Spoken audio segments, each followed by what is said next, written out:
Okay, so good afternoon, everyone. Thank you for coming again. So this is our second lecture.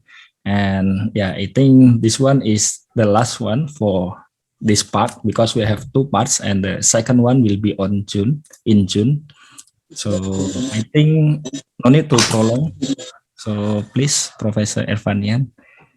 I think if some of them, if they came late, then they can learn from the recording also. So it should be fine.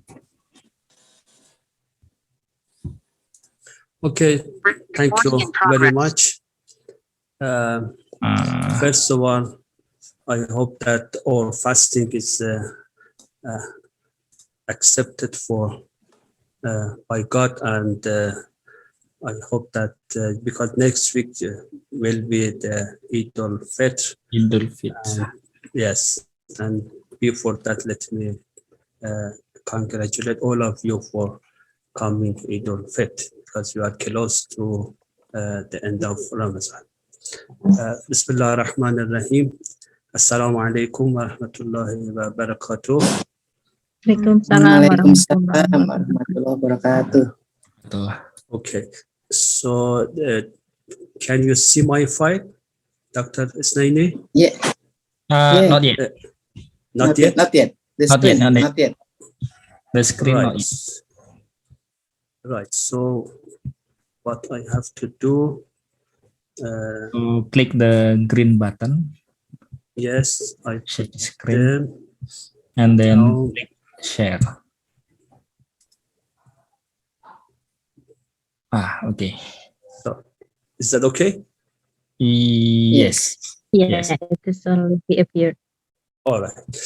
So as you remember, I started defining some probabilities in group. Just that's the probability group theory. I just remind the first two probabilities which I mentioned last week, and then I will continue defining the probability. So let me just remind you that last week I just gave some basic definition of groups and introduced some important groups. And just end of my lecture last week, I introduced just the two definitions of probabilities related to groups. Today, I will give about 10 probabilities associated to groups, and we will be ready to start just algebraic graphs, means the graphs associated to algebra. All right, so our next lecture would be on the 11th of June. That's after Ramadan and after your holidays. So it's about more than 2 weeks. Yeah. So anyway, as I mentioned, I'm going to define some probabilities associated to a finite group. So for given finite group, I would like to introduce some more probabilities and some related topics to these probabilities. Right. So let me a little bit smaller. Okay. So you may remember that I introduced P group degree. P group degree means that the probability of a group to be a P group And you remember that we say that a group is a P group. Of course, it's not necessarily finite if the order of each element of a group is a power of P. And in finite case, we can an equivalent relation that a group is P group if and only if the order of group is a power of P, right? Remember that I gave two examples, for example, cyclic group of order 8 and also dihedral group of order 8. You know, their orders is the power of 2 is 2 to the 3 is 8. And similarly for the cyclic group of order 9, we have again is a 3 group because the order is 9 is 3 square, and if you see the elements order, you know we have 9 elements, and the elements order all are power of 3. For example, the identity elements we can denote by 0 bar is 3 to the 0. 1 bar is a generator for cyclic group of order 9 is 3 square. Similarly, 2 bar is also generated. The order is 3 square. Order of 3 bar is 3 to the 1. 4 bar, 5 bar, 7 bar, and 8 bar all are generators of Z9, and their orders are 3 square, and 6 bar is 3 to the 1. So as you can see, the order of each element of Z9 is a power of 3. So Z9 is a 3 group. I define the P group degree. P group degree means that, as you remember, I define P group as a group such that all elements, the order of all elements of G is the power of P.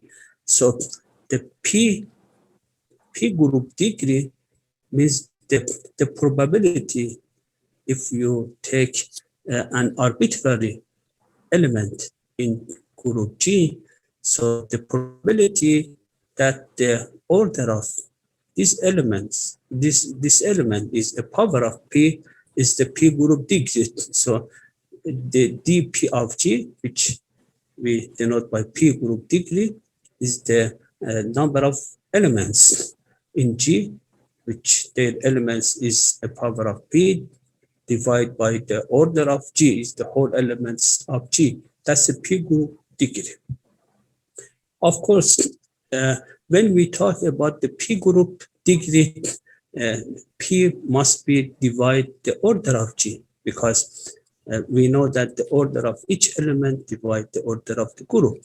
So if P does not divide the order of G, so obviously the P group degree is 0. Or we can say only the identity element, maybe, because identity is P to the 0 for any prime P. So maybe only one element. So it's usual to consider P group degree whenever P divide the order of G. If you take the symmetry group S3, you know, we have 6 elements, and you can see the order of elements in S3. We have identity of order 1, 1, 2, 1, 3, and 2, 3. They have order 2, and 2 elements 1, 2, 3, and 1, 3, 2 of order 3. So we have 2 prime numbers dividing the order of S3. We have 2 and 3. So we may compute the 2 group degree for S3 and 3 group degree of S3. For computing the two group degree for S3, so what we need is to consider all elements of S3, which the order of these elements are power of 2. So you can see identity is, we can say 2 to the 0. So that's the power of 2. And we have 3 more elements, 1, 2, 1, 3, and 2, 3. They have order 2. So we have 4 elements of just such a situation that the orders are 2 divided by the order of S3. So we have 4 over 6, which is 2 over 3. And if we take 3 group degree of S3, we have only 3 elements, identity 1, 2, 3, and 1, 3, 2, which they have their orders are power of 3. So the 3 group degree of S3 is 3 over 6 is 1 over 2. So you can see that the symmetry group S3 is closer than to 2 group than 3 group, because the probability for 2 group degree is 2 over 3, and that is bigger than 1 over 2 as a 3 group degree. Now, if you look at dihedral group of order 8, we know that the order of dihedral group of order 8 is 8, which is 2 to the 3. So dihedral group of order 8 is 2 group, and you can see the order of all elements in dihedral group of order 8 is the power of 2. So if we compute the 2 group degree, you can see that we should consider all elements of the group D8 divided by the order of D8, which is 1. So it means that the 2 group degree of dihedral group of order 8 is 1, and it's it means that the dihedral group of order 8 is a 2 group. So we can see that as a simple lemma, that if we have a finite group G such that P divide the order of the group G. Now if G is a P group, then the P group degree is 1, and similarly, if the P group degree is 1, then we have a P group. And the proof is very easy, because if G is a P group, so the order of any element of G is a power of P. So it means that we have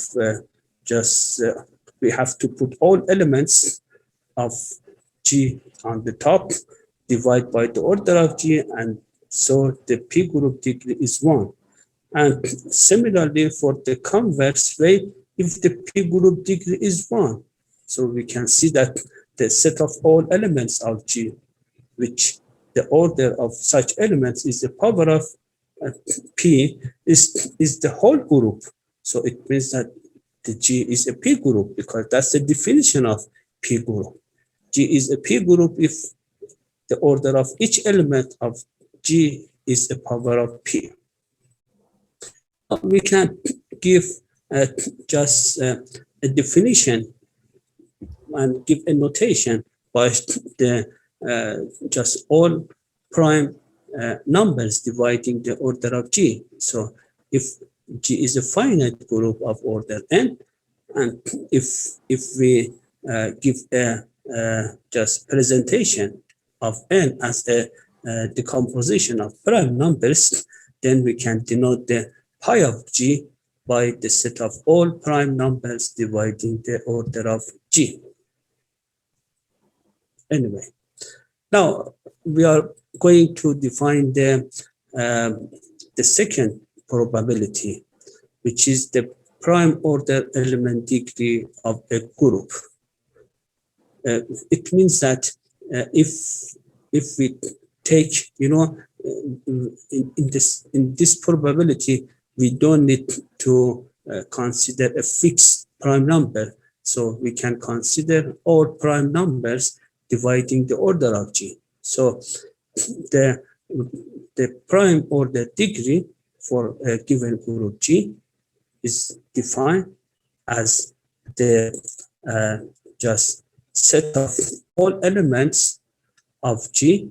So we have to consider the number of elements in G such that the order of elements is is the power of the one of prime numbers P1, P2, or Pk, which is P1, P2, and Pk is the all prime numbers dividing the order of G, right? So here is a prime order degree. Now let us just again example by S3. So if you look at S3, we know that the order of S3 is 6. So we have two prime numbers, 2 and 3, right? Now the prime order degree of S3 is that we have to consider all elements of S3 such that the order of elements is a power of 2 or even a power of 3. So as you can see, well, the identity we can consider as a power of 2 or power of 3 also, because it's 2 to the 0 or 3 to the 0. And we have 3 elements of order 2 and 2 elements of order 3. So every element of S3 is a power of 2 or a power of 3. So it means that the prime order degree of S3 is 1. Now, sometimes we may have some elements which are not a power of any prime number dividing the order of G. For example, if you look at the cyclic group of order 6, right? So we have 6 elements, and the order of 6 elements here, 0 bar is the identity, is order 1. So we can consider as 2 to the 0. And 1 bar is a generator for the cyclic group of order 6. And if we have a cyclic group and if we have a generator for the cyclic group, so the order of generator is the order of the whole group. So 1 bar has order 6. And if you can see 6 is 2 times 3. It's not a power of 2 or is not a power of 3. So if we want to just count the number of elements such that the element is a power of 2 or power of 3, we cannot consider 1 bar because the order is 6. Of course, for 2 bar and 3 bar and 4 bar, we have power of 3 and 2. And for 5 bar, again, 5 bar is a generator for Z6. So it means that the prime order degree of Z is the set of all elements. So we can put 0 bar, 2 bar, 3 bar, 4 bar. So only 1 bar and 5 bar cannot be a power of 2 or 3. So you can see that the prime order degree is 4/6, right? Because we have 6 elements, so we remove 2 elements, 1 bar and 5 bar, which they have order 6. So we have 4/6 is 2/3. So the prime order degree of Z6 is 2/3. You can see that if the prime order degree of any group is not 1, it means that we must have at least one element of composite order. Composite order means that the order consists at least two distinct prime numbers. Right. So as a corollary, we can just compare the prime order degree with the P group degree, right? And you can see that I introduced last week, so let me move just faster. The prime order degree of any group G, we can just split this set to different set, the set of all elements such that all elements X, such that the order of X the power of P1, and just the set of all elements. Of course, we put identity in the first set, and that one is the non-trivial non-identity elements, which they have order of the power of P2, power of P3. So you can see that the prime order degree is the summation of Pi group degree between 1 and k minus k minus 1 over the order of G, right? Because we should consider identity is only one set. And as an example, again for the symmetric group of cyclic group of order 6, the 2 group degree is 2 over 6, the 3 group degree is 3 over 6.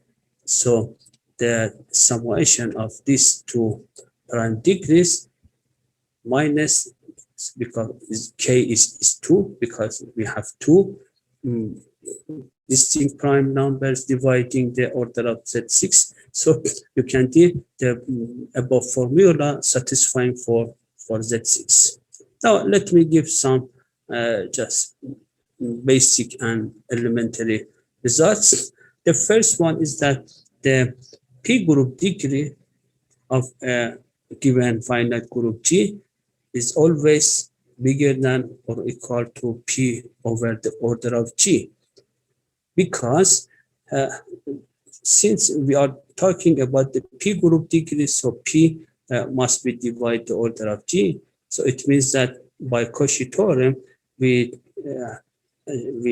have at least one element X of the order P.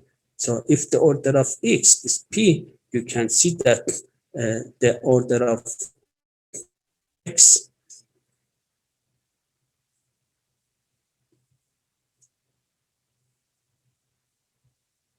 so what happened here?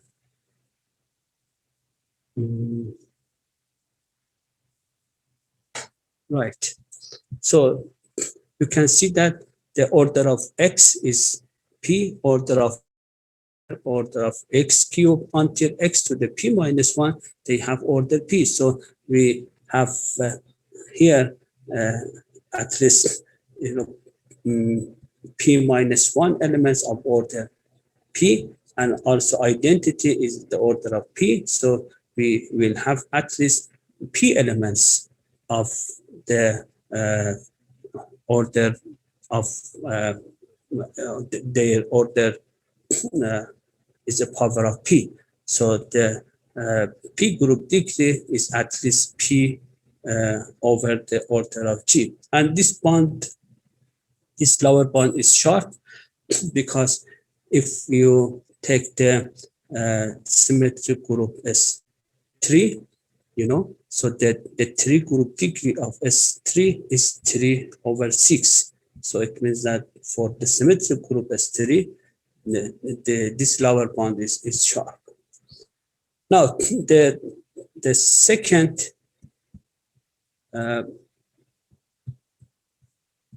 let me see a little bit.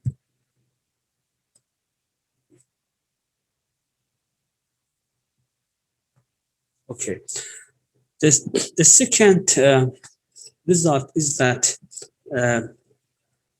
suppose that G is a cyclic group of order n. And so we can see that if n is a prime number, so the prime or the degree of G is 1. And if n is a decomposition of the power of distinct prime numbers, then the prime order degree is bigger than or equal to P1 plus P2 until plus Pk minus K plus 1 over order of G. And the proof comes from the just the formula which I gave for the prime order degree through the PI group degrees. So the prime order degree of G is the summation of just PI group degree plus P2 group degree plus Pk group degree minus K minus 1 over the order of G. And if you put the lower one, P1 over the order of G for the PI group degree of G, and similarly for the P2 over order of G, right? So, and minus K minus 1 over the order of G, you can get the just 1. All right. Now, we can just see that the above lower one, this lower one, the prime order degree of G bigger than this values is also is a sharp lower bound, because if you take the symmetry group S3, right? So you can see that the prime order degree of Z6 cyclic group of order 6, we compute that this directly is 2 over 3, but through that formula we can get again 2 over 3. So this one is also sharp. Now let me move to just the complement of just prime order degree. If we have a finite group G and take element X in G, we can say that X has a composite order if the order of X is not the power of a prime number, right? Any prime number. So it means that we have at least 2 distinct prime numbers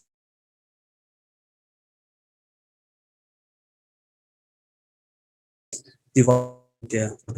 These 2 distinct prime numbers P and Q, such that P and Q divided the order of G. Okay. Now we can define the composite order, the composite order for group G. So that's the complement of the prime order degree. So the composite order degree. So the definition is that we have to consider all elements such X in G, such that the order of X is a composite order, dividing by order of G. Now, let us come back to the cyclic group of order 6. You know, in cyclic group of order 6, we have 2 elements, 1 bar and 5 bar. They have order of composite order because their order is 6. 6 is a composite order. We have 2 prime numbers, 2 and 3, dividing the order of 1 bar and 5 bar. So the composite order degree of cyclic group of order 6 is 2 over 6 is 1 over 3, right? Now, we can just see that the composite order degree is the complement of prime order degree, which means that the composite order degree of G is 1 minus the prime order degree of G. And you can see it again for the cyclic group of order 6. The prime order degree for the 6 is 2 over 3. And the composite order degree of Z6 is 1 over 3. And you know that the composite order degree is 1 over 3 is 1 minus 2 over 3. Or we can say that the sum of prime order degree and composite order degree is 1. So if we compute the prime order degree, then we can just directly compute the composite order degree. Now, another result is that suppose that G is a non-cyclic group of order P times Q. And P and Q are two distinct prime numbers. Then we can easily prove that the prime order degree of G is 1, right? So the proof is also easy, and it comes from the fact that if we have a non-cyclic group of order PQ, so if you take any element of group G, so the order of element must be divided the order of G. So the order of, for example, element X, if you consider X is as an arbitrary element, the order of X must be divided P times Q.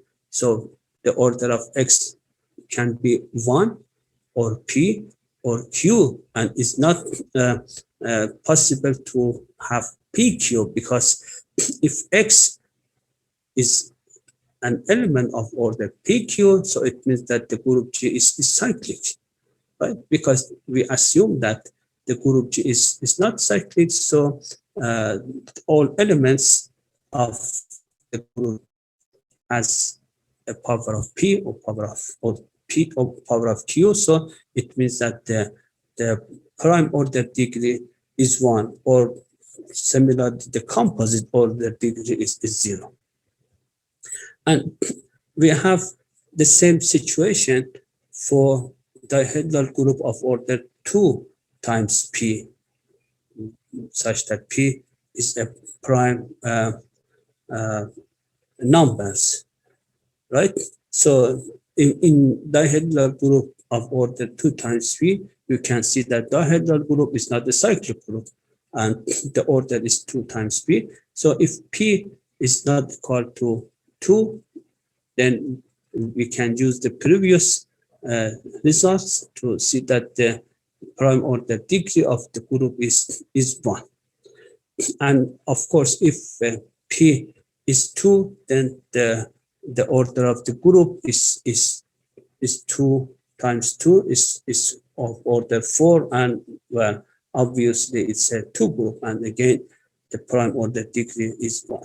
Now let me give some research problems. Research problems means that some of them can be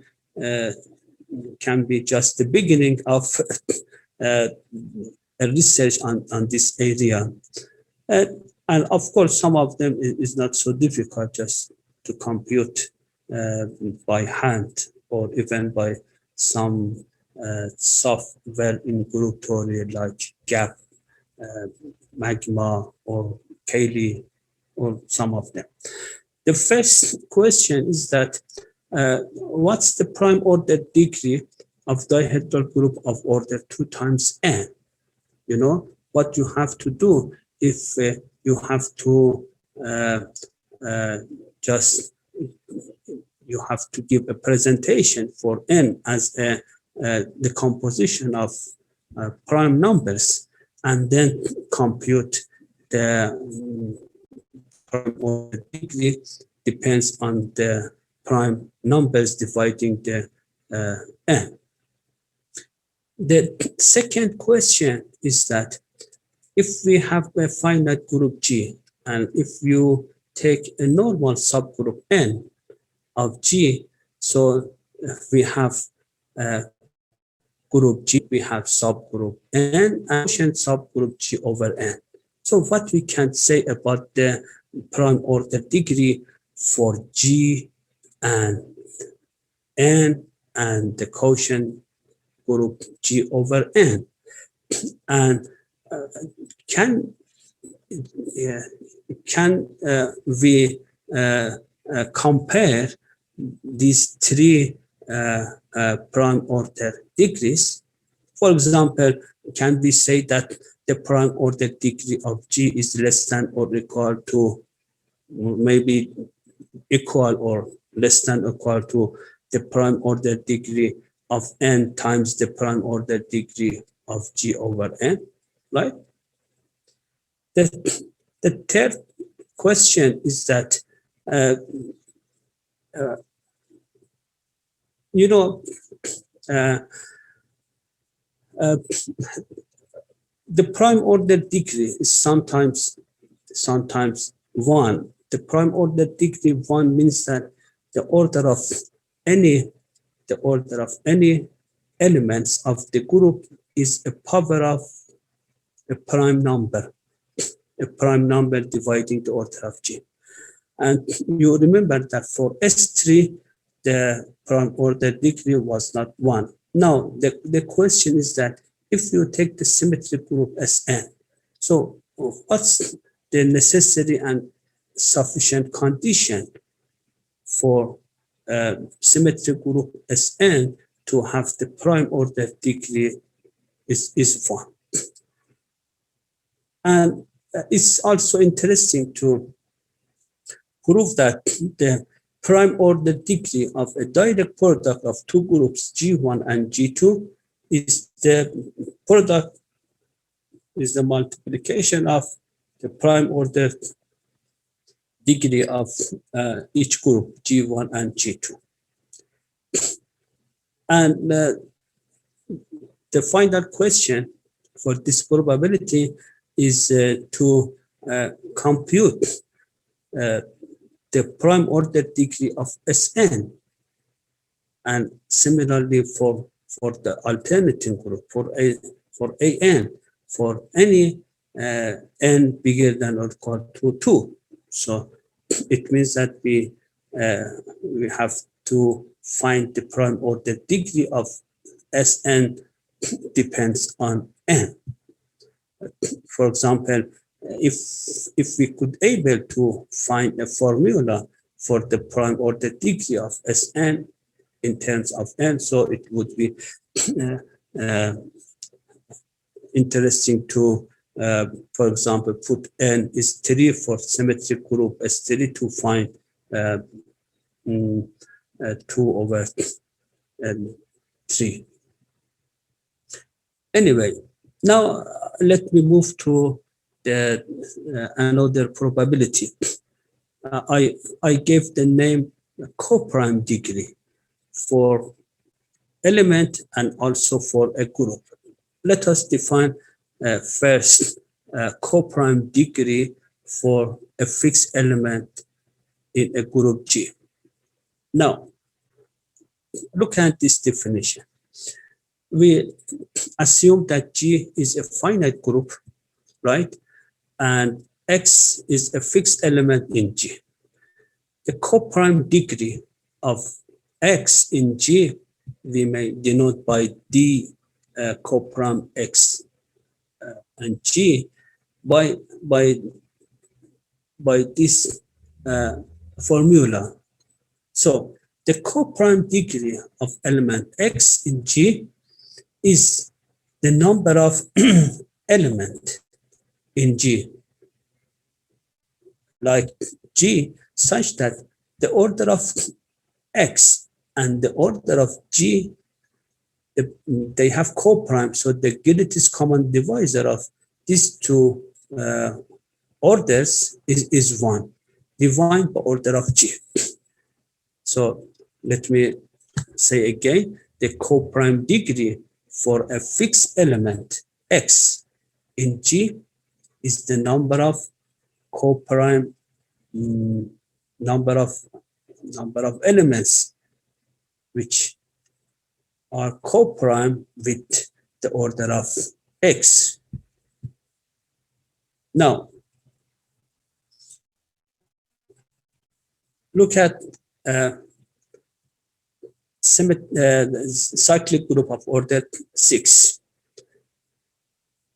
I'm going to find the co-prime degree for any element of Z6. So the co-prime degree of the identity of 0 bar, this is the 0. It is not, maybe I forgot to write the 0. So the co-prime degree of 0 bar, the order of 0 bar is 1. And you know that 1 is co-prime with any other numbers. So we have 6 elements. So the co-prime degree of the 0 bar is 1. Now, the co-prime degree of 1 bar. 1 bar has order 6. The only elements which is a co-prime with 1 bar is only 0 bar, because if you take 2 bar, the order is 3, and 3 and 6 are not co-prime. And also if you take 3 bar, 4 bar, and 4 bar, they have not co-prime. So the only co-prime order is the 0. So the co-prime degree is 1/6. The co-prime degree of 2 bar, again, we have 0 bar and also 3 bar, because the order of 2 bar is 3. But here, if you take 3 bar has order 2, right? And so 2 and 3 are co-prime. So we have 2 elements, 0 bar and 3 bar. So the co-prime order is 2/6. And we can similarly find the co-prime degree for elements 3 bar, 4 bar, and 5 bar. Similarly, for the symmetry group of order 6, we can find the co-prime degree for the identity. The co-prime degree for identity elements is always 1, because 1, the greatest common divisor of 1 with any other numbers is 1. Right. So the co-prime degree of identity is 1. The co-prime degree of permutation 1, 2, 1, 3, and 2, 3 is 3/6 or 1/2. And the co-prime degree of 1, 2, 3, and 1, 3, 2 is 4/6, is 2/3. Now, by this definition of co-prime degree, now we can define the co-prime degree for not only for a fixed element, but also for a whole group G. So the co-prime degree of the group G, we can define the number of pairs X and Y such that the order of X and order of Y are co-prime, divided by the order of G squared is the just number of odd pairs. This is the co-prime degree. Right. If you take the symmetric group, the cyclic group of order 6, right? So we have 6 elements. So if you start with the 0 bar, you know that 0 bar is a co-prime order with any other elements. So we have 6 pairs, 0 bar, and 0 bar, 0 bar, 1 bar, until 0 bar, 5 bar. So we have 6 pairs here. And if you take 1 bar is co-prime with only 0 bar. So we have that one, and 2 bar.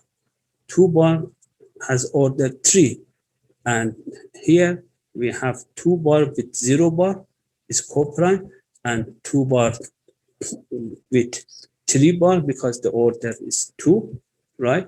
And 3 bar with 0 bar and with 2 bar and 4 bar because 3 bar has order 2, but 2 bar and 4 bar they have order 3 and they are coprime. And for 4 bar we have 4 bar 0 bar this pair, 4 bar 3 bar, and finally 5 bar and 0 bar. So if you count these pairs, we will get 15 pairs, and dividing by the order of Z6 square, we can get 15 over 36. It's 5 over 6. This is a coprime degree for Z6. It's easy to see that as you saw in my computation for the coprime degree of Z6. So we can just compute the coprime degree for any fixed element of G, and then summation of this coprime degree dividing by order of G, we can get the coprime degree for the group G. The coprime degree for S3, we have 36 pairs. So for each pair, we have to check that is that the order of elements, 2 elements in the pair are coprime or not. And I compute this coprime degree, and finally we get 23 over 36. So we got 23 pairs of coprime orders. And if we use the above formula, right? Because we have previously find the coprime degree for any fixed element of S3. So if we put the coprime degree for any of elements of S3 and then sum of them and divide by the number 6, then we can get again 23 over 36. Let me give some basic results. So the first one is that if G is a finite P group, then for every non-trivial element X in G, the coprime degree, so if G is a P group, so for any non-identity element such X in G, the coprime degree of X in G is 1 over the order of G. And the coprime degree for the whole group G is 2 over G minus 1 over the order of G squared. The proof is very straightforward. So if you take X is a non-identity element in G, so we can see that the coprime degree of X, because X is a power of P, and we know that G is a P group, so every element of X is a power of P. So the only element which are coprime with X is the identity. So we will get only 1. So the coprime degree is 1 over the order of G. And so the coprime, what we know that the coprime degree of the identity is 1 because identity is coprime with all other elements. So if we put this coprime degree, then we will get just 2 over order of G minus 1 over order of G squared. as an example, if you take dihedral group of order 8, so it's a 2 group, right? So the co-prime degree of dihedral group of order 8, if we use the above formula, we can get, 2 over the order of D8 minus 1 over the order of D8 squared. So we can get 15 over 64.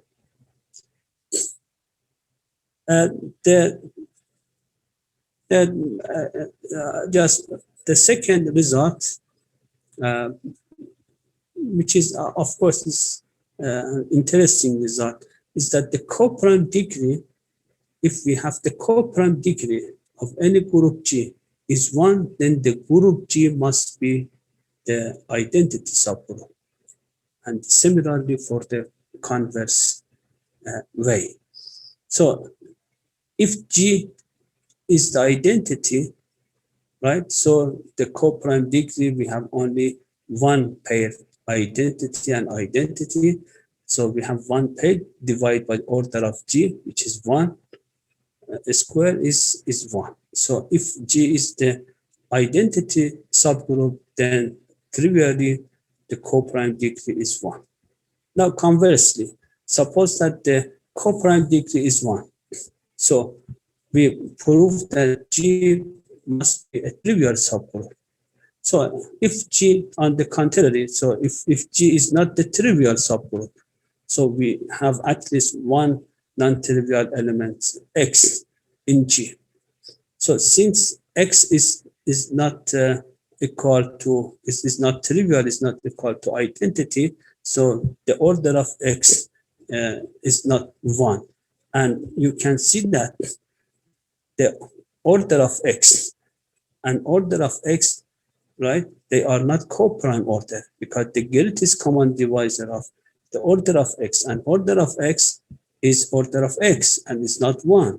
So it means that X, the pair X and X, is not belong to the set of all pairs X and Y such that they have co-prime order. So it means that the set of pairs which co-prime order is not equal to the whole Cartesian product of G and G. So it means that the co-prime degree is less than 1, but that's a contradiction because we assume that the co-prime degree is 1. So G must be the trivial subgroup. The third result is that if G is a finite non-trivial group, then the co-prime degree is at least 2 over G minus 1 over G squared, order of G squared. So that's the lower bound. And the proof is that if G is a non-trivial subgroup, so we have, for example, n elements such that E, X2, X3, Xn. So the co-prime degree of E, we know that identity is co-prime with any other elements. So it means that we have such elements, and that shows that this numbers is 2 over G minus 1 over order of G squared.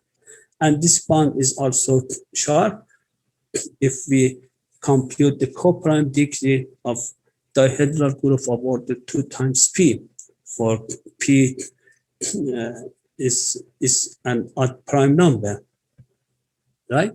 So you can see that dihedral group of order 2 times P is a group generated by A and B such that A to the P is B squared is identity, and we have the relation BAB is A inverse. And you can see that we have 2 times P elements.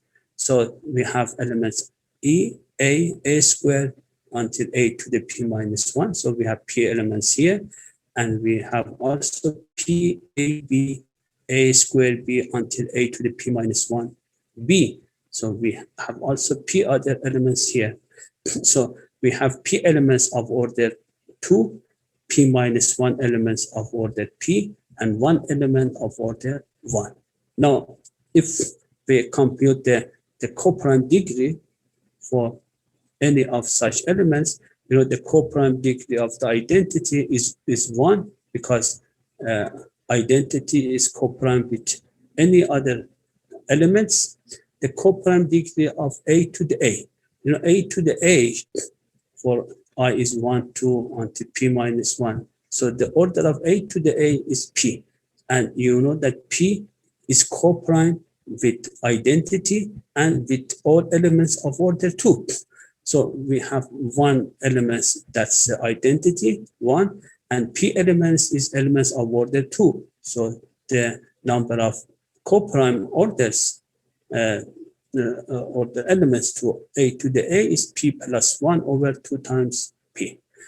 For a to the ib means just this elements b, a, b, a squared, b, a to the p minus 1b. They have order p or order 2, and 2 is coprime with 1 and p. So we have p elements, right? 1 element's identity and p minus 1 elements of order p. So we have p elements which are coprime with a to the a, b. So the coprime degree of an element a to the a, b is p to the 2 times p. Now, if we use the formula for the coprime degree, so we have to just count the summation of this coprime degree elements and divide by the order of dihedral group D2P, then you will get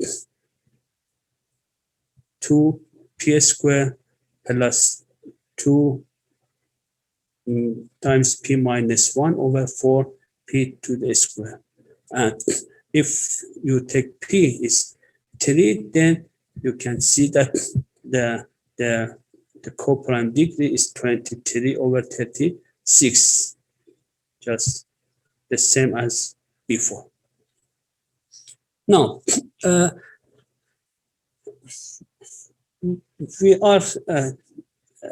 we are also in a position to define the complement of coprime degree, which is non-coprime degree. Non-coprime degree of G is the set of all pairs X and Y, which X and Y, they are not coprime order. So it means that the greatest common divisor of order of X and order of Y is not 1. Divide by order of G. So we can see that the non-coprime degree plus the coprime degree is 1. So by having one of them, by having, for example, coprime degree, we can get the non-coprime degree, or even by having non-coprime degree, we can compute the coprime degree. So by these relations, we can see that the non-coprime degree of G is 1 minus the coprime degree, and coprime degree, which for P group, we showed that it's 2 over the order of G minus 1 over the order of G squared. So you can get 1 minus 2 over the order of G. Here is plus 1 over order of G squared. So the non-coprime degree of dihedral group of order 2 times P is this number, just 1 minus the coprime degree of dihedral group of order 2 times P. Now let me give again some problems here. The first one is that to compute the coprime degree of dihedral group of order 2 times n for all positive integer n at least 2. You know, this is the coprime degree. I find the coprime degree for dihedral group of order 2 times speed, right? Now, what happened for the co-prime degree for dihedral group of order 2 times n? Not necessarily n is a prime number for any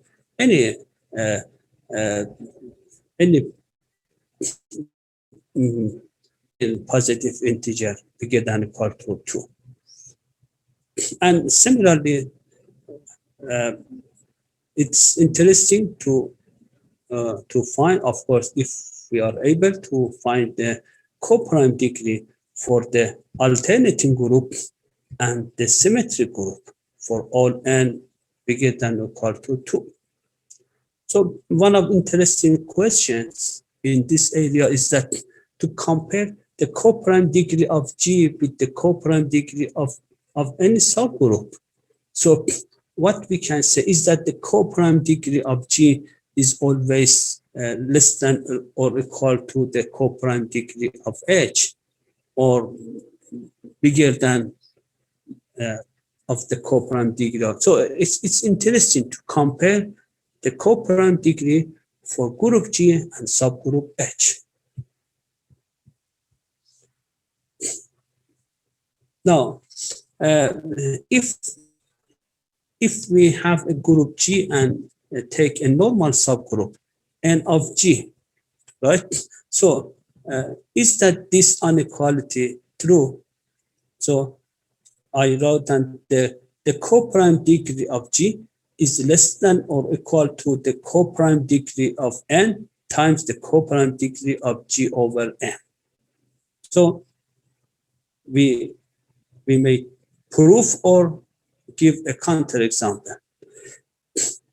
And again, for direct product, we can see that the co-prime degree of direct product of two groups, G1 and G2, is the just multiplication of co-prime degree of degrees of each of them. Now, I'm going to the next probability, which is one of important probabilities.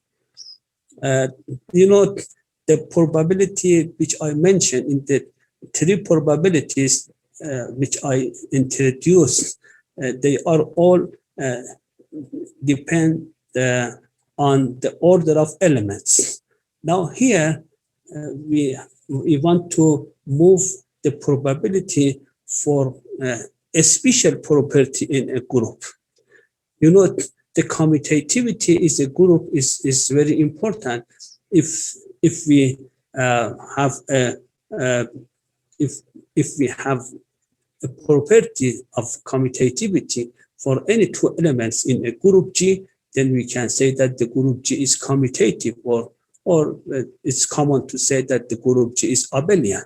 So I consider the property of commutativity in a group and define the commutativity degree. Let me just define the commutativity degree.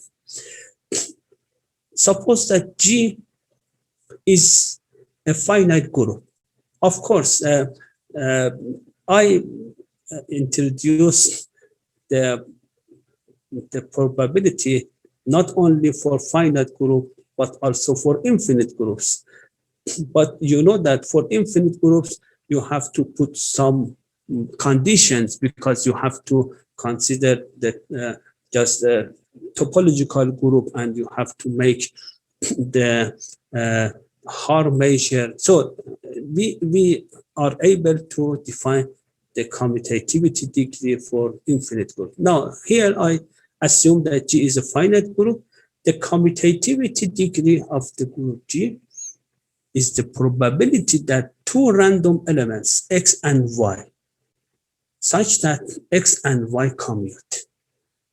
So it means that the commutativity degree is the number of pairs X and Y such that X and Y commute.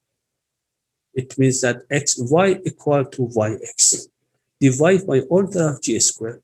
That's the commutativity degree. Right. So we know that a group G is abelian, as I mentioned before, or the group is commutative if any two elements, two arbitrary elements in group G commute. So the first result is that if the commutativity degree is 1, then the group G is abelian or is commutative. And conversely, if G is abelian, then the commutativity degree is 1. So that's the reason that we put the commutativity degree, because when you are saying about a probability, if the probability is 1, it means that you have the event, you have the property. So if the commutativity degree is 1, it means that the group G is commutative, is abelian. So it's easy to see that if G is abelian, so obviously all pairs commute, and so the commutativity degree is 1. Conversely, if the commutativity degree is 1, so we have the order of, because the commutativity degree, right here, is the number of pairs which are commute by the order of G square. So if the commutativity degree is 1, is the number of such commuting pairs is the order of G square. So order of G square is the number of pairs X and Y which are commute. So it means that that's the all pairs. So it means that all pairs X and Y are commute. So it means that all two arbitrary elements X and Y commute. So it means that the group G is commutative. Look at the example for the symmetry group S3. I use always symmetry group S3 because it's just a small group and we have 6 elements, so we can easily find everything about S3. So S3 has 6 elements, right? Now, what we have to do, we have to count all pairs which are commute. We start the identity. So how many pairs actually we have with identity which are commute? Identity commute with all elements. So we have 6 pairs here, right? Identity 1, 2, identity 1, 3, identity 2, 2, and so on. So we have 6 pairs here, 6 commuting pairs. Now look at with a permutation transposition 1, 2. 1, 2 will commute with identity and also with itself, not anymore. So 1, 2 cannot be commute with 1, 3 or 2, 3 or 1, 2, 3 or 1, 3, 2. So we have only two pairs here. Similarly, for 1, 3, 1, 3 also can be commuted with identity and itself. So we have 2 more pairs here. And for 2, 3, we have 2 pairs. Now look at 1, 2, 3. For 1, 2, 3, 1, 2, 3 can be commuted with identity, and also 1, 2, 3 will commute with itself with 1, 2, 3, and also we have another pair 1, 2, 3 and 1, 3, 2, because 1, 3, 2 is the inverse of 1, 2, 3, and if we have X and X inverse, so they are commute. So we have 3 pairs here. For 1, 3, 2, again we have 3 pairs here. So if we count all such pairs, the commutativity degree will be 18/36. So it's 1/2. So the commutativity degree of S3 is 1/2. Now, how about dihedral group of order 8? dihedral group of order 8, as you can see, we have 8 elements. Identity A square, A cube, B, AB, A cube, B, A square, B, and A cube, B. Now, if we count all pairs, for example, if you take identity, so we have 8 pairs for identity because identity commute with all other elements. Now, for A, how many pairs actually we have? A can be commute with identity, with itself, A with A square, and A cube. So we have 4 pairs for A. How about A squared? So how many pairs actually we have for A squared? So can you say, Dr. Esnaini, about A square? How many pairs actually commuting pair with A square we have? A cube should be commute with A square. And Right. then how about A square B? Because I should check the table first.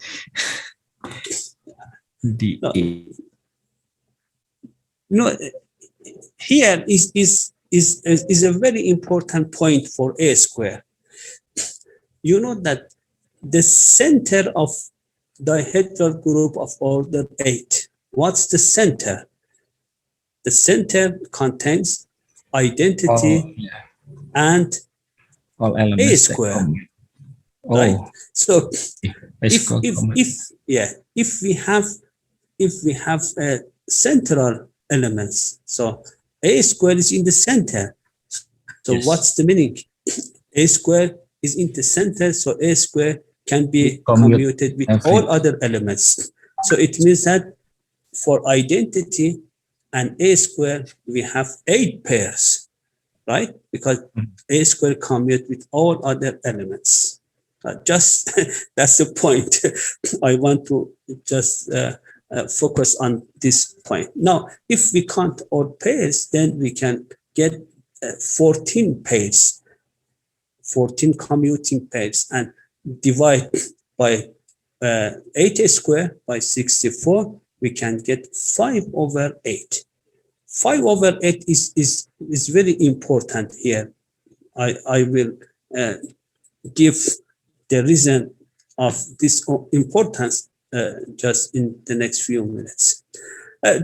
You remember in the previous lecture, I introduced the centralizer, right? The centralizer of element X is the set of all elements such Y in G such that X and Y commute. And you know that the center of a group is the set of all elements which commute with all other elements in a group. And you can see that the center of a group is the whole group if and only if G is abelian. And the center of the group is the intersection of all the centralizer. And if we have a element in the center, then the centralizer is the whole group. And if we have an element outside of the center is a non-central element, then the centralizer is the proper subgroup, and the order of the centralizer is at most is at most order of G/2. And that's important here. If G is not abelian, then the group G, the quotient group G over the center, or can say order of G, order of the center is at least 4. You know that we have a very known theorem that if we have a group G and if the quotient group G over the center is a cyclic group, then G must be abelian. So if the order of G over the order of the center is 1, 2, or 3, so it means that G over the center is cyclic, then G must be abelian, because we assume that G is not abelian, so the order of G, order of the center, is at least 4. Right. The first lemma shows that we can give a formula for the commutativity degree in terms of the this order of the centralizer. So if we get the summation of the order of all centralizer of elements of X divided by order of J squared, then we can get the commutativity degree. So the proof is very easy, because if we want to count the number of pairs X and Y, which X and Y commute, so we can fix element X1, the first element, fix X1, count the number of Y, right? So this set is exactly the size of the centralizer of X1, right?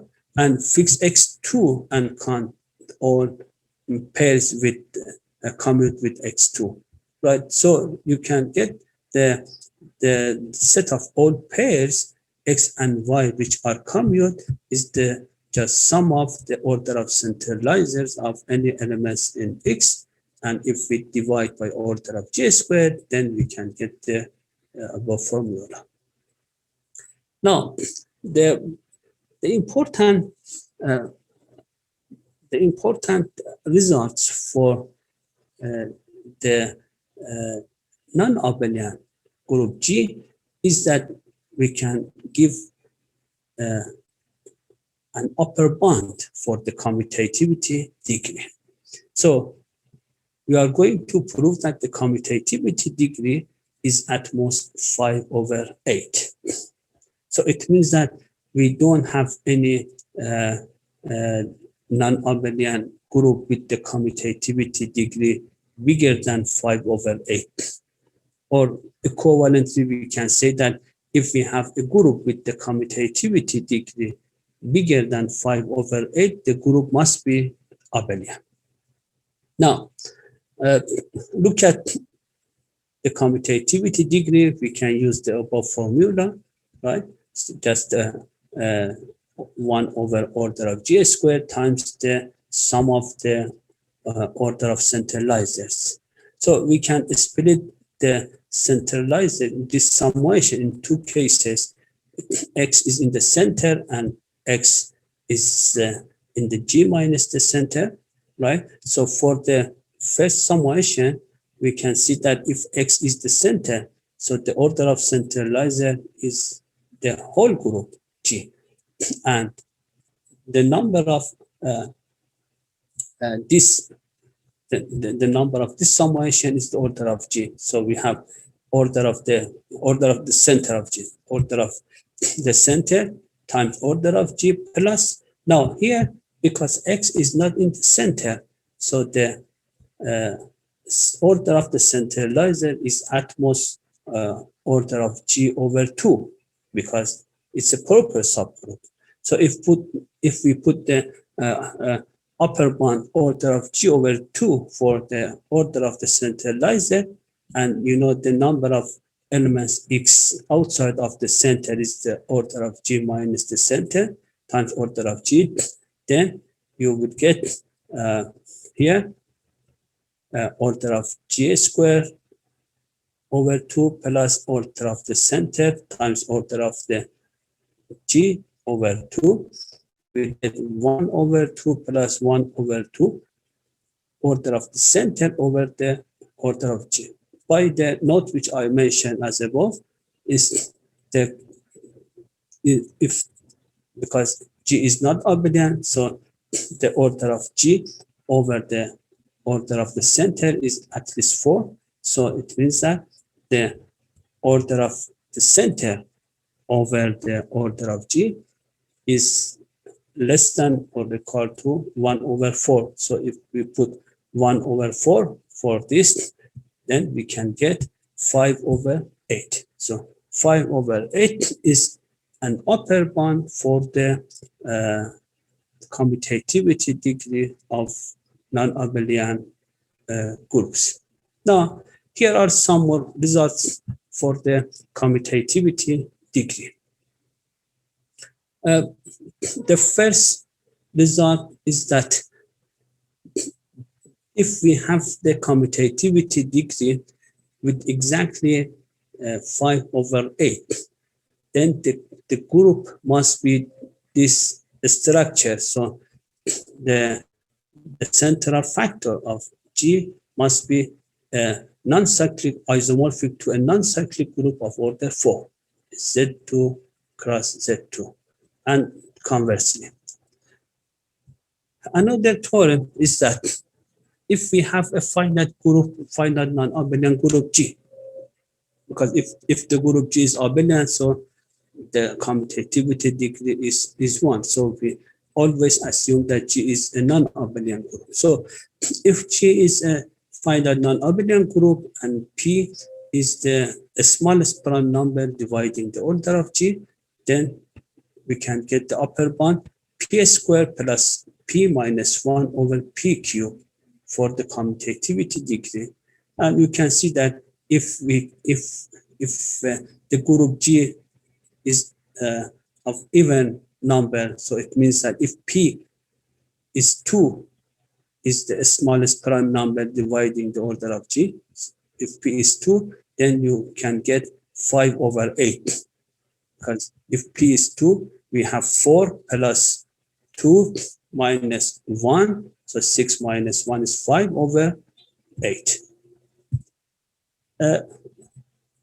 Here is just comparing the commutativity degree for group G and the commutativity degree of subgroup.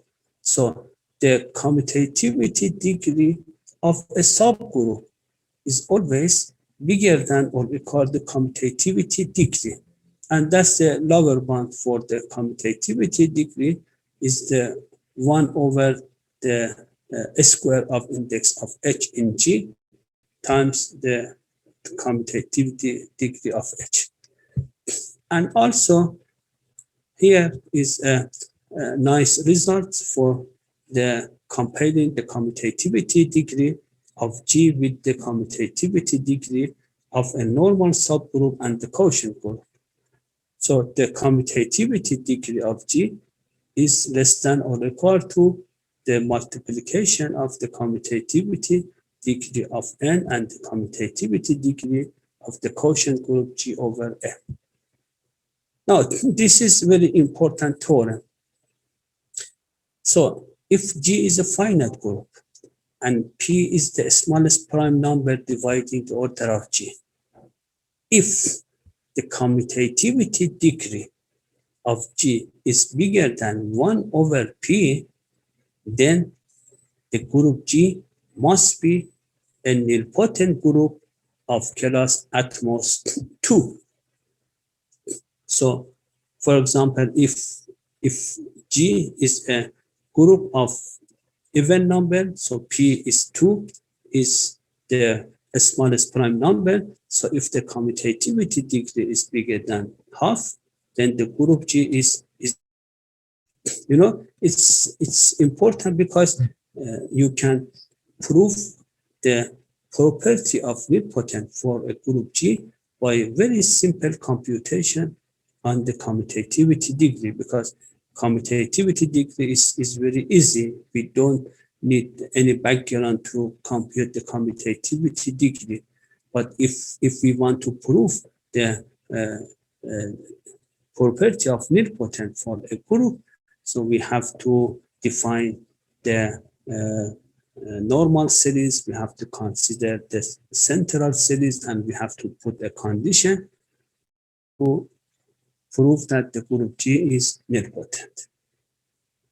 Anyway, let me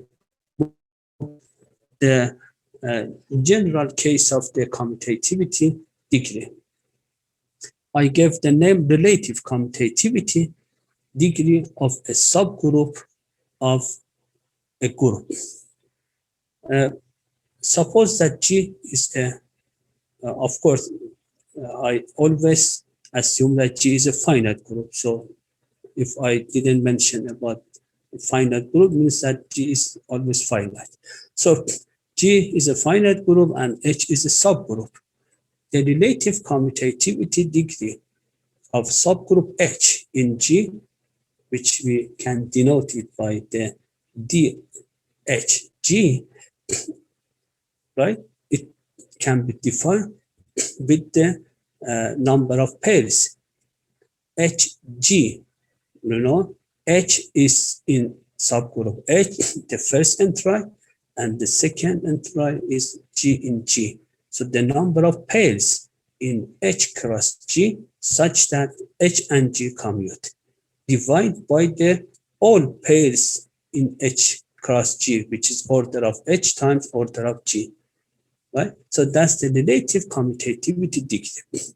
So it's a generalization for the commutativity degree, because if you take H is the whole group, because you know that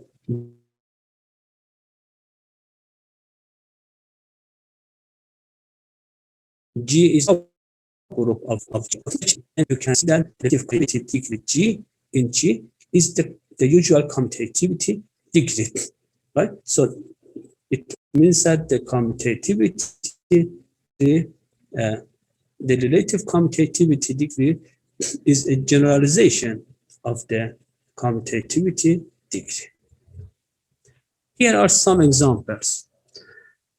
If G is a group and H is the center, so obviously the commutativity degree of H in G is 1, because if you take any elements in H, H is the center.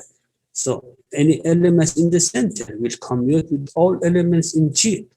So for the relative commutativity degree, all pairs H and G are commute. So the relative commutativity degree is always 1. Now, look at the symmetry group S3 and subgroup H of order 2 contain identity and transposition 1, 2. So the relative commutativity degree, we have to count out pairs H and G, which commute with elements of S3.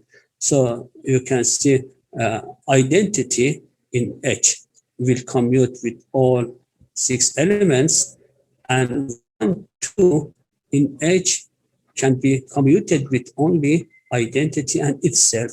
So we have 8 pairs dividing by order of H times order of S3. So 2 times 6 is H over 12, which is 2 over 3. So the relative commutativity degree of H in S3 is 2 over 3. Similarly, for dihedral group of order 8, right? If we take subgroup H of order 2, contains identity and B, right? B is elements of 2. So if we count this commuting pairs, we can get 3 over 4. So the commutativity degree is 3 over 4. Now let me give some results about the relative commutativity degree. It's interesting to see that the relative commutativity degree of subgroup H in G is between the commutativity degree of G and the commutativity degree of subgroup H. Right? You remember that the commutativity degree of any subgroup is bigger than the commutativity degree of the whole group. Now here, between the commutativity degrees of subgroup H and the whole group, we can put the relative commutativity degree here. And here also is just comparing the relative commutativity degree with the, if N is a normal subgroup contained in H, with the relative commutativity degree of quotient subgroup H over N in G over N times the commutativity degree of M. And also here are some results about the commutativity degree of a direct product and the relative commutativity degree of direct product of subgroups in a product. We have also this result that if G is a non-abelian group and P is the smallest prime number dividing the order of G and H is a subgroup. If H contained in the center, so obviously the relative commutativity degree is 1. If H is not contained in the center, so we have two cases. If H is abelian, then we can get upper bound 2 times P minus 1 over P squared. And if H is not abelian, we can get P squared plus P minus 1 over P cubed. Also, you can see that the lower bound and upper bound for the relative commutativity degree in terms of the order of the center, order of the subgroup, and just the prime number dividing the order of G. And here is a lower bound for the relative commutativity degree. And we have two more results that if the relative commutativity degree is exactly 3 over 4, then we have this structure for the group and the subgroup. So H over the intersection of the center and the subgroup H must be isomorphic to a cyclic group of order 2. And if the relative commutativity degree is exactly 5 over 8 and H is not abelian, then we have this isomorphism. Now, let me give some research problems for this probability.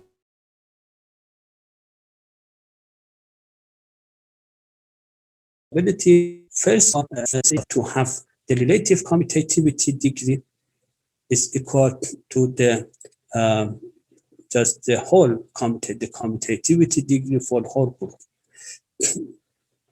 or for the equality between the relative commutativity degree and the commutativity degree of subgroup.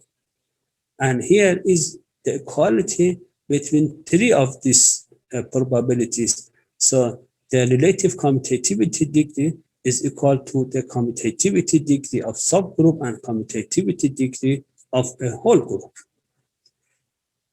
Now, suppose that G is a finite group, right? Now, I define the set D of G as the set of all relative commutativity degrees of G. So D of G is the relative commutativity degree of subgroup H in G for any subgroup H of G. Right? Now, it's interesting to classify all groups such that the size of this set, size of D of G, is 1 or 2 or 3 or 4. Let me give example for this. So suppose that G is an abelian group. So for any subgroup H in G, we have the relative commutativity degree is 1. So the set D of G is the set of all relative commutativity degree of H in G for any subgroup H. So we have only the values 1 because the relative commutativity degree is always 1 for the abelian group. So it means that if G is an abelian group, the size of this set is 1. Now, how about the symmetry group S3? If we have symmetry group S3, now we have 6 subgroups for S3. You know, the first subgroup is the identity sub. We have 3 subgroups of order 2. We have identity 1, 2, identity 1, 3, and identity 2, 3. We have a subgroup of order 3, E 1, 2, 3, 1, 3, 2, and the last one is the whole subgroup, is the whole group, is the S3. Now, if we compute the relative commutativity degree of all of these subgroups, so the relative commutativity degree of H1 is the trivial subgroup, is 1. For H2, H3, and H4, we have 2 over 3. For H5, we again have 2 over 3. And for H6 is the S3 is the commutativity of S3 is we have 1 over 2. So the set D of S3 contains of three numbers. We have 1 for the just identity subgroup, the relative commutativity is 1, 2 over 3, and 1 over 3. So it means that the size of this set of D of S3 is 3. Now, we have some results of on D of G, this set. If G is abelian, so obviously the size of this set is 1. If G is not abelian, then we can prove that the size of set D of G cannot be equal to 2. It means that we have at least 3 numbers. So if G is a non-abelian group and D of G contains of 3 numbers, 1 D of G. If H is a subgroup of G such that the relative commutativity degree of a subgroup is D, which is D is between 1 and D of G, then H is abelian. And if G is a group with the size of 3 for the set of D of G, then for any element X outside of the center, the centralizer of X is an abelian maximal subgroup of G. Okay, let me move to another probability, which is a square commutativity degree. A square commutativity degree we can denote by D sub 2 of G is the set of all pairs X and Y such that, look at here, X, Y square is equal to YX square. So is the square of X, Y and YX are equal. Now, for S3, I computed the square commutativity degree. I got 5 over 6. So you can see that the commutativity degree of S3 is 1 over 2. And you can see that the square commutativity degree is 5 over 6. So here we have the commutativity degree is less than or equal to the square commutativity degree. We can prove it in general.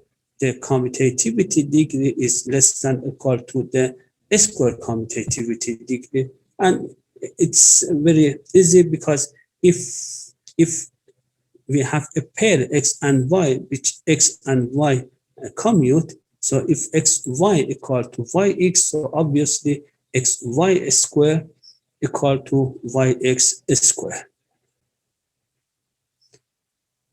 And you know that if G is an abelian group, so we have equality between square commutativity degree and the commutativity degree.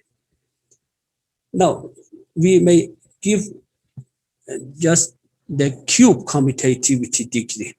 Cube commutativity degree, we have the same as a square commutativity degree, but we only put xy. We have this condition: xy cube equal to yx cube. Xy cube equal to yx cube divided by order of g square. So again, I got the cube commutativity degree for S3, and it was 2/3. And you can also see that the commutativity degree is less than or equal to the cube commutativity degree. Now, here is some research problems. So you remember I compared the commutativity degree with the square and cube commutativity degree. Now, what we can say about comparison of the square commutativity degree and the cube commutativity degree. And the second question is to compute the square commutativity degree and cube commutativity degree for symmetry group Sn in general, and the same computation for dihedral group, right? Now, what we can say about the comparison of the square commutativity degree of the group G with the square commutativity degree of a normal subgroup of G and the quotient subgroup of G. Do we have the same inequality that the square commutativity degree of G is less than or equal to the square commutativity degree of G over N times the square commutativity degree of N, right? Now, we may define the nth commutativity degree, right, with these conditions that we can define by d sub n of G is the set of all pairs x and y such that xy to the n is equal to yx to the n divided by order of G squared, right? Now, we can show that there exists a positive integer n such that for all small n bigger than or equal to the capital N, then the n's commutativity degree is 1. So it means that we can find n. So after just when n coming large, then the n's commutativity degree is 1. It means that for all pairs, we have these conditions. Now, as I defined for the relative commutativity degree, here we can define the square and cube relative commutativity degree, right? Just we can put H as the first interval. So the square relative commutativity degree of H in G is the set of all pairs H and X such that HX square is equal to XH square. And similarly, we can define the cube relative commutativity degree. And you can see that if G is abelian, we have the relative commutativity degree, the relative square commutativity degree, and the relative cube commutativity degree is 1. And if we take H is G, then the relative commutativity, the relative square commutativity degree is the square commutativity, and similarly for the cube commutativity degree. And here I consider two sets H1 and H2. H1 is subgroup of order 2 and H2 subgroup of order 3, and I got the relative square commutativity degree and cube commutativity degree for H2 and H3. Now, let me give a research project number 1. As I mentioned at the beginning of my lecture last week, I would like to introduce some research project.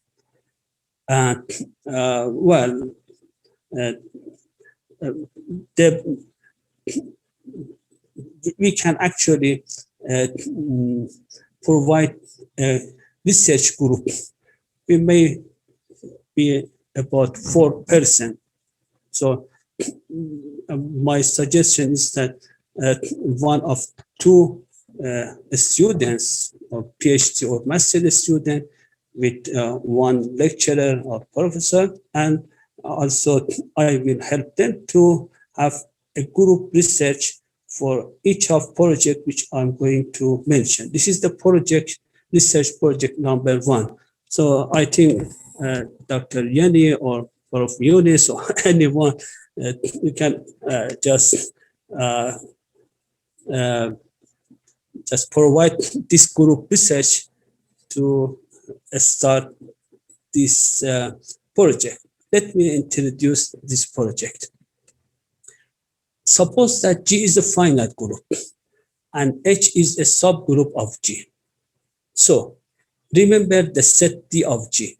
D of G was the set of all relative commutativity degrees. Now we define D sub 2 of G is the set of all relative square commutativity degrees for any subgroup H of G, and the set of or cube, relative cube commutativity degree for any subgroup H of G.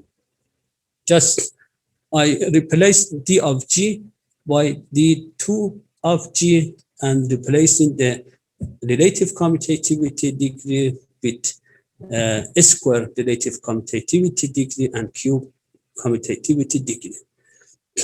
So the first step which I suggest is to compute the following examples.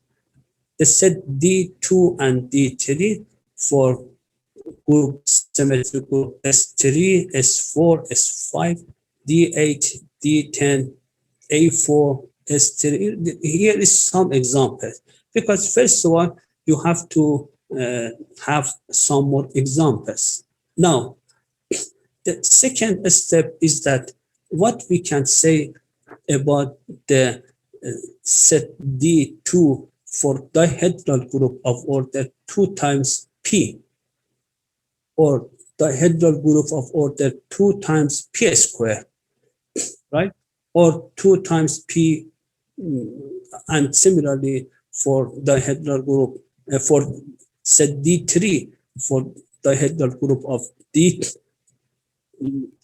of order 2 times P and 2 P times P square, right? For any prime number.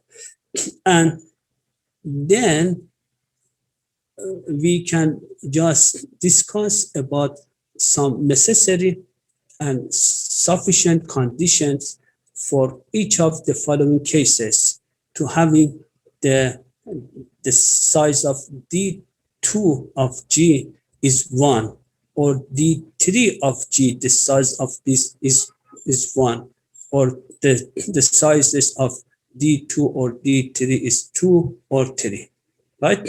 And we have some more steps. So after having this group, I will continue this step to find some more results. So this is a new way to give some relations between the size of these sets with the structure of the group. Now, let me move to the another 2 probabilities.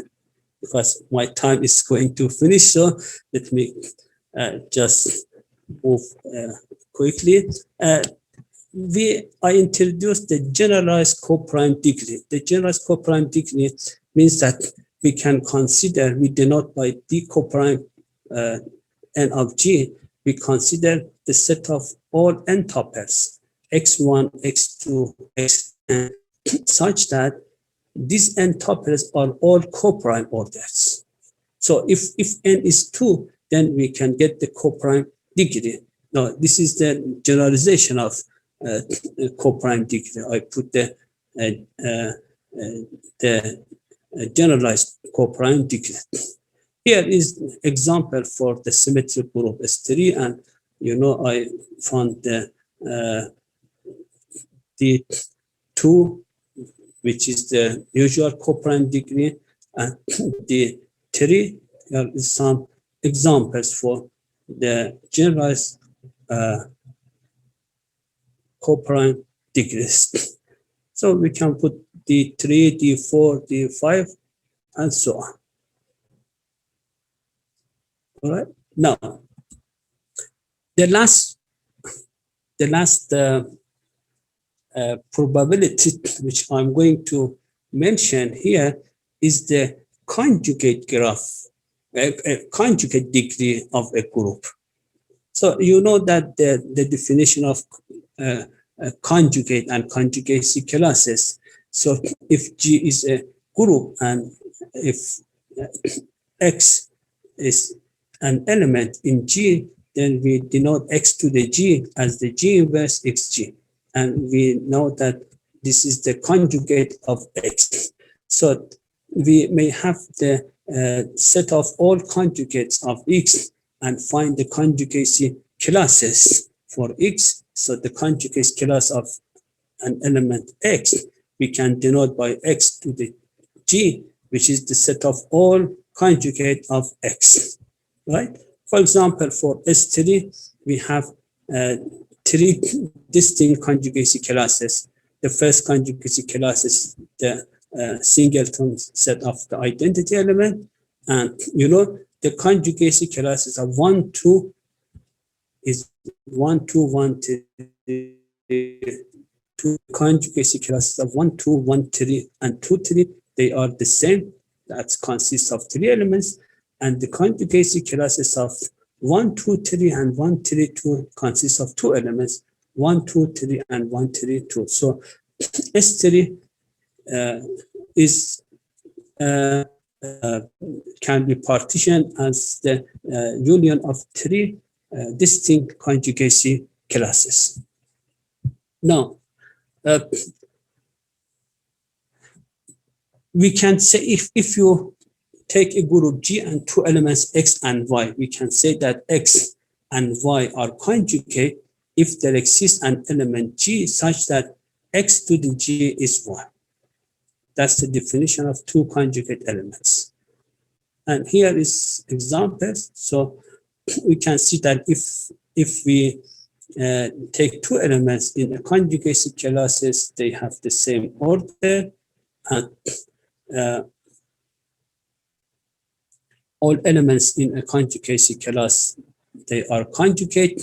The size of conjugacy classes is the order of G order over the order of the centralizer.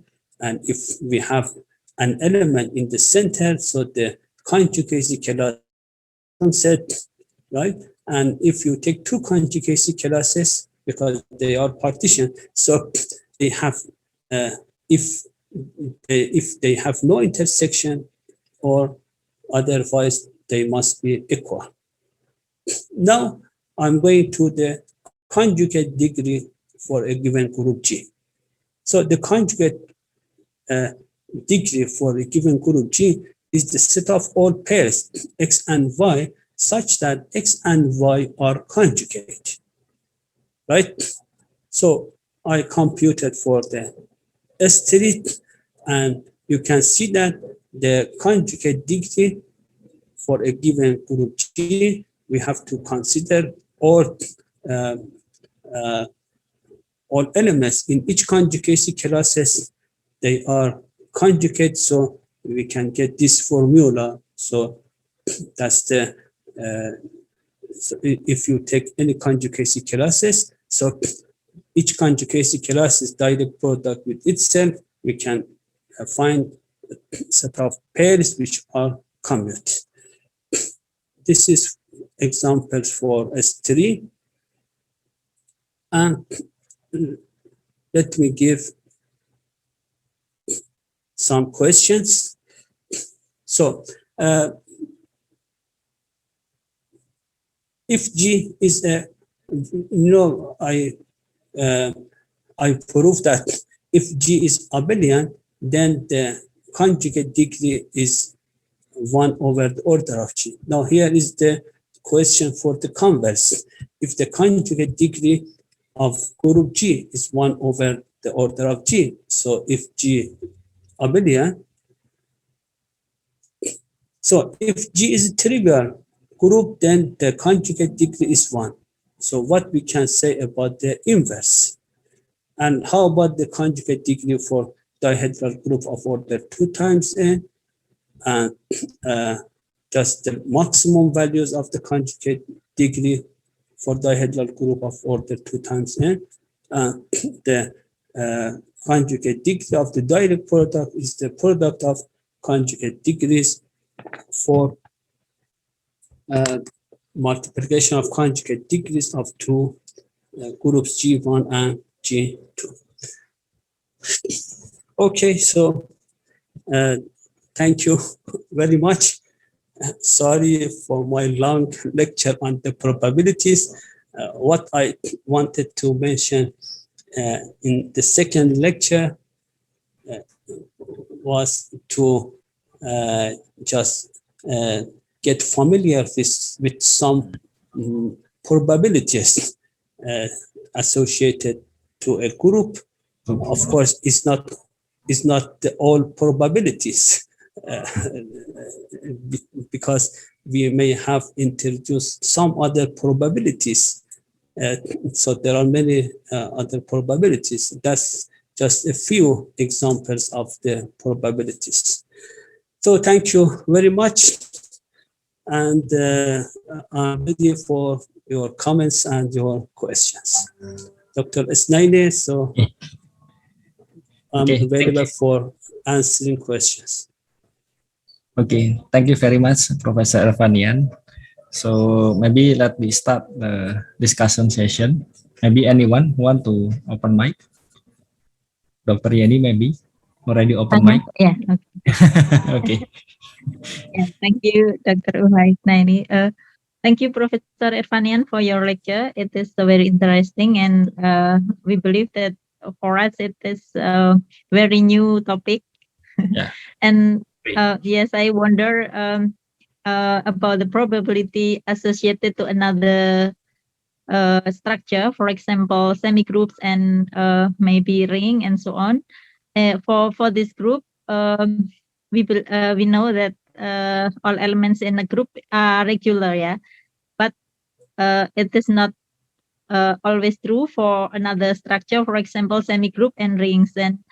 And I wonder if this also, I mean, if we define some probability for another structure related to this properties, for example, like regularity, idempotency, and so on.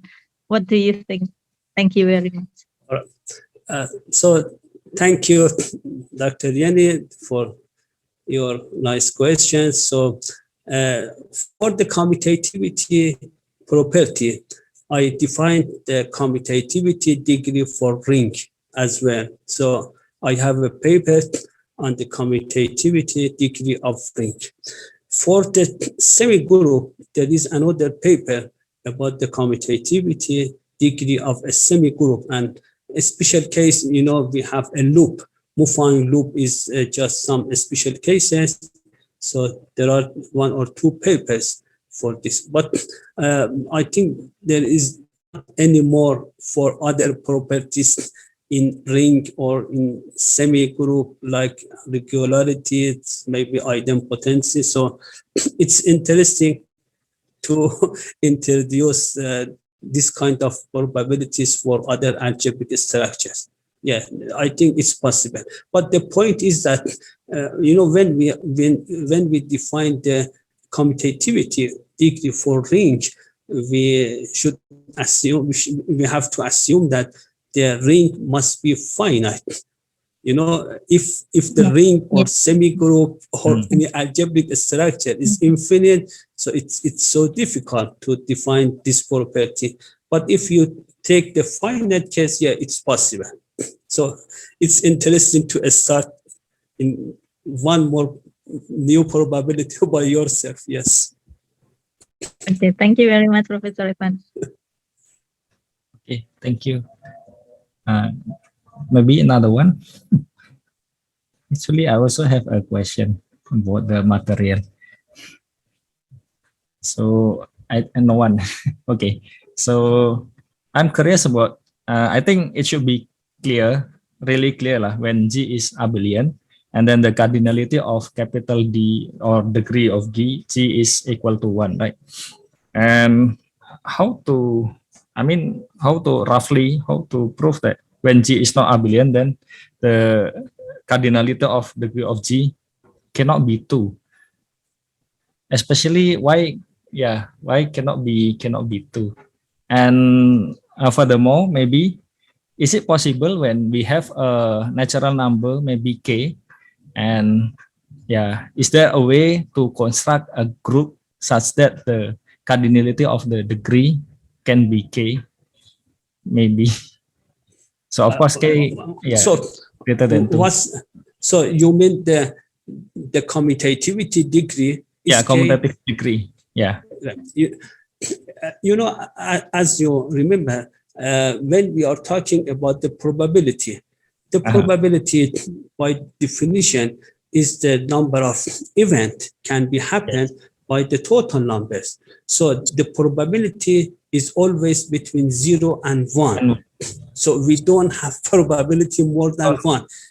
So it means that we don't have the commutativity degree for a group bigger than 1. It's always all probabilities, which I mentioned here, is something between 0 and 1. That's by definition of the probability. It's not the probability, but that's the cardinality, because there is a properties, right, that you had before, the cardinality of capital D, and then you have the bracket G inside. Oh, you are talking about the set of commuting pairs. Yeah, the set of commuting pairs. You mean? Yeah, right. Yeah, I'm sorry. Okay. It's new for me. So yeah, it's all right. So we always, if you consider let me give the right. So yeah.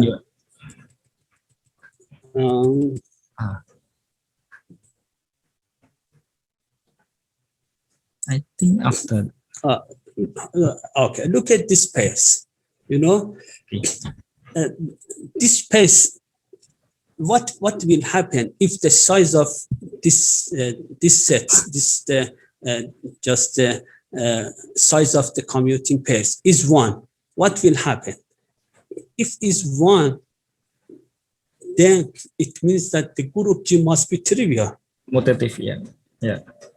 Because if G is a group of order n, right? So we at least have n pairs here, because identity will commute with other elements in group G. So the size of this set is at least n, right? Because we have identity with all other pairs. So the size of set is always 1. So let me say what will happen if the size of this set is 2. If the size of this set is 2, so what will happen? That G must be non-trivial. So we should at least one element. So if you look at G is a group of order 2, if G is a group of order 2, is a cyclic, right? And is abelian. So the number of pairs here, we have we have two elements. You can put identity and X, right? So we have identity and identity, identity and X, X and identity, X and X. So we will have four pairs here, right? So for the group with at least two elements, we have at least four elements. So I think it is not actually possible to even have a group with the size of this cardinality is K, because depends on K, because we have at least n commuting pairs and something more. So I think for some cases we have also some groups, of course, and for some other cases we may have no group with the size of this commuting pairs. Mm-hmm. It depends on the number of K, right? Oh, okay, yeah. For certain K should be okay, yeah. Yes, yeah. For some certain K, some we have. Okay. That's right. Yes.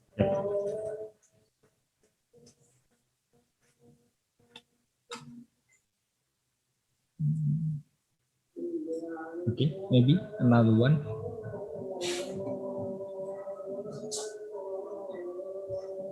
Maybe we still digest because it is a new stuff for us.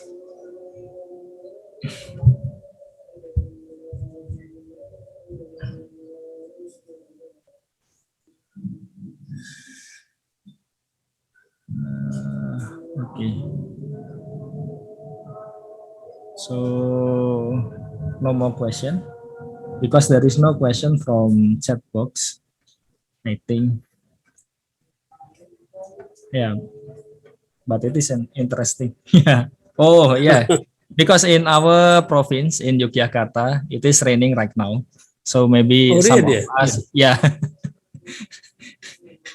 That's one reason why we record this discussion also, because in case some of us get trouble in connection, then we can learn again later. Still raining. That's why I use an external speaker, so I still can hear your voice. Oh yes, that's a common problem. So we always have a problem for just a speed of internet. Yeah. Okay. No more question. Yeah. I think. Okay, so there is no more question. So yeah, again, thanks to Professor Ahmad Erfanian for sharing with us, and please give him a big applause. So yeah, I think I think this is the end of our event. And yeah, for all participants, please remember that in total we have 7. So we already have 2. And the last 5 will be in June, and also 3 in June and then 2 in July. So we will meet again in there. And I think that's all. Thank you very much. And yeah, see you again maybe 2 months from now. Thank you. Wassalamualaikum warahmatullahi wabarakatuh. So, Dr. Isnaini, thank you very much, Professor Erfanian. Yeah. You forgot to take a photo because last week you take a photo at the beginning. Okay. So, usually we take picture in the first or in the opening. Usually. All right. So also closing. Okay. So I thought that you are going to take a photo for each lecture. It doesn't matter. Usually we already have the recording also, so we can take a print screen from there. Okay, thank you very much indeed. Thank you very much. Have a nice holiday in the just Eid al-Fitr after Ramadan, and I hope to meet all of you in the next after the next 2 weeks. Thank you very much. Thank you. Thank you Bye very bye. much. Bye. Bye-bye. Bye. Terima kasih semuanya. Terima kasih semuanya.